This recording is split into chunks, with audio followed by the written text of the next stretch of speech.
This title is a re-release on the Xbox One in July 2015. It was originally released on the PC and Linux in May 2014. The game begins with yourself falling from space, crash landing in an unknown environment. You quickly realise you are a suit of armour with artificial intelligence, and makes its primary goal to save its human occupant, otherwise known as the pilot, that goes by the name Joseph. Near the beginning of the game, you will get to see your autonomous robotic interface device, ARID for short, which later becomes your name to identify you. It lists your abilities that you are missing. These are unlocked naturally as the game progresses, by putting yourself in critical situations that forces the suit to override its protocols to unlock the relevant ability for the given situation. Via the right joystick, you can use your torch to interact with the world around you by directing the flashlight against predetermined points of interest, whether it's to examine something, pick something up, or use an item. An additional note, this game saves your progress automatically as you reach given points in the game. These save points are plenty and serve their purpose well.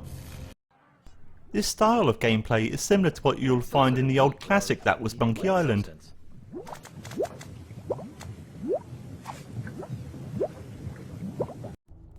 However, having to use a torch means if you end up getting stuck, you will find yourself doing this quite a lot. Another problem is, when 2 points of interest are too close together, it can be confusing what items you have attempted to use with what object in the environment.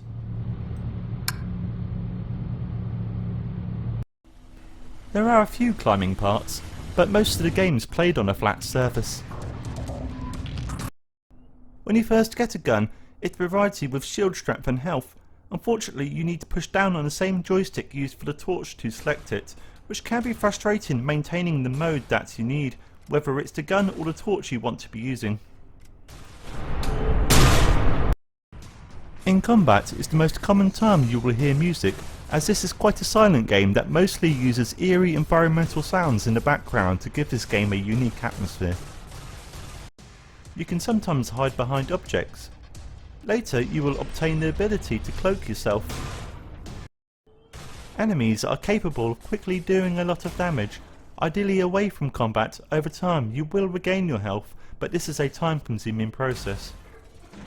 That said, all the combat sequences aren't that difficult. It's easy to retreat, and also you can position yourself in such a way that they stop shooting you, but you are free to shoot back. The majority of this game is a platform puzzle. It does feel like the combat component was added just to provide a bit of variety.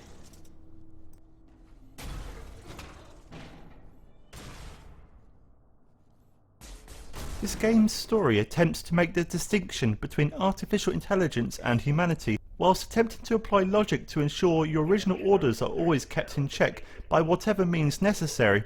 For example, in part of the story you are required to help comfort the baby, to stop it from crying without any physical contact with the baby itself. Comfort the child to make it stop crying. You have 20 seconds per attempt, and multiple attempts are permitted. I am ready to proceed with this test.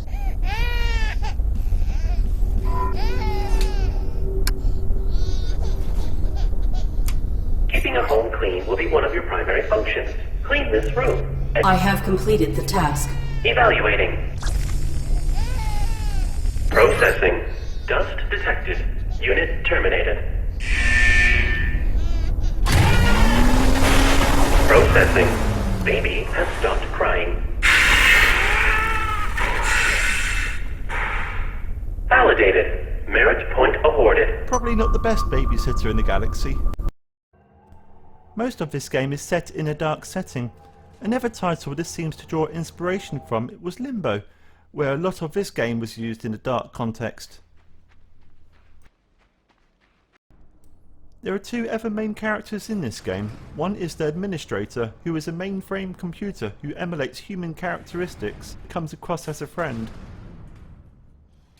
Backup generator activated.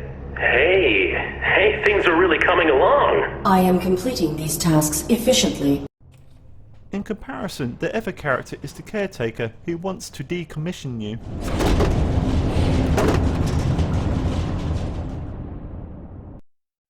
Over half of their achievements are missable.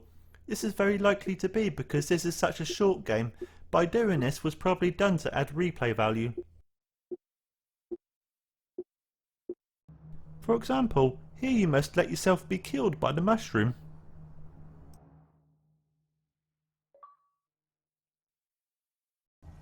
And in this case, you need to make sure you kill the fish when given the first opportunity. The current rating for this is 4. Users commented on the well-written characters and storyline and how some items can only be picked up once certain clues had been found, making the experience more logical and fun. However, others commented on the high price tag of $7.99 for a game that only lasts a few hours. I agree this is too short for the price. However, the high quality and experience you are getting, I think anything less than £6 is a bargain. It's a great experience and a lot of thought and effort has gone into this. It has its flaws.